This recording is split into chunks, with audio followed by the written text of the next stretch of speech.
प्रदेश कांग्रेस अध्यक्ष गोविंद सिंह डोटासरा के खिलाफ ईडी की कार्रवाई के बाद कांग्रेस लगातार बीजेपी और ईडी पर हमलावर है।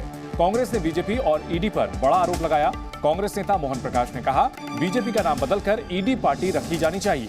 वहीं ईडी पर कांग्रेस का डेटा चोरी करने का भी बड़ा आरोप लगाया है। मोहन प्रकाश ने कहा कि ईडी बीजेपी के इशारे पर काम करती है। डोटासरा के घर ईडी कार्रवाई करने नहीं, कांग्रेस का डेटा चोरी करने आई थी। ईडी के अधिकारी पेनड्राइव लेकर गए थे, जिन्होंने डोटासरा के कंप्यूटर से कांग्रेस का रिकॉर्ड और डेटा ले लिया, लेकिन उन्हें कुछ नहीं मिला। तो राजस्थान में चुनावी घमासान और इन सब के बीच डेटा चोरी का आरोप लगाया गया है कांग्रेस की ओर से। तो कांग्रेस ने क्या क्या आरोप लगाए हैं बीजेपी पर, आपको बताते हैं।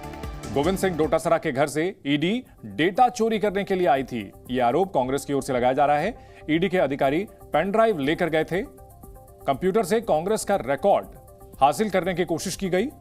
बीजेपी का नाम बदल करके ईडी पार्टी रख देना चाहिए। बीजेपी के इशारे पर ईडी काम करती है, यह आरोप लगाया है कांग्रेस नेता मोहन प्रकाश ने। हमारे प्रदेश अध्यक्ष के यहां जिस तरीके से कंप्यूटर को खंगाला गया और उसको पेन ड्राइव में ले जाया गया,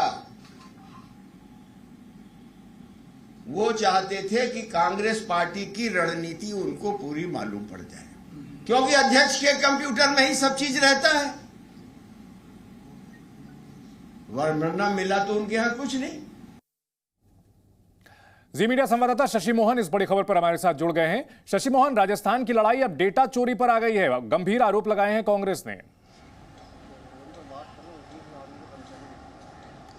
चंदन, जिस तरीके से माना जाता है कि आने वाला समय डेटा का है और अभी भी डेटा की अहमियत किसी से छुपी नहीं है, उसको देखते हुए कांग्रेस ने टारगेट किया है बीजेपी को और ईडी को। सीधे तौर पर आरोप लगाया है कि प्रदेश अध्यक्ष पीसीसी चीफ गोविंद डोटासरा के घर से जो ईमेल आईडी और जो डेटा पेन ड्राइव में लिया गया, उसमें कांग्रेस का डेटा लेने की कोशिश थी, कांग्रेस की पॉलिसी प्लानिंग लेने की कोशिश थी कि चुनाव में किस रणनीति के साथ वो जा रहे हैं जिससे कि पार्टी को डेंट किया जा सके। इसीलिए मोहन प्रकाश ने कहा कि बीजेपी को अपना नाम बदल करके ईडी पार्टी रख लेना चाहिए। उन्होंने दूसरे राज्यों के उदाहरण दिए। उत्तर प्रदेश में चुनाव होते हैं तो समाजवादी पार्टी पर कार्रवाई, बंगाल में चुनाव हुए तो बीजेपी नेताओं से ज़्यादा दौरे ईडी ने किए, ऐसा आरोप मोहन प्रकाश ने लगाया। कर्नाटक में डीके शिव कुमार को जिस दिन नॉमिनेशन दाखिल करना था उस दिन उनको समन किया गया दिल्ली में। तो ये सारे आरोप लगाते हुए वो कहना चाह रहे हैं कि क्या बीजेपी अब इस स्तर पर आ गई है कि वो ईडी को भेज करके कांग्रेस की रणनीति को चुराने की कोशिश करेगी, वो समझने की कोशिश करेगी कि कांग्रेस किस लाइन पर काम कर रही है। दरअसल पार्टी ईडी को लेकर के बहुत एग्रेशन में आ रही है और यही कारण है कि मुख्यमंत्री अशोक गहलोत ने उस दिन प्रेस कॉन्फ्रेंस की। अगले दिन जब 7 गारंटियां लॉन्च की गई तब गोविंद सिंह डोटासरा ने कहा कि चाहे उन्हें जेल भेज दिए वो जीत करके आएंगे।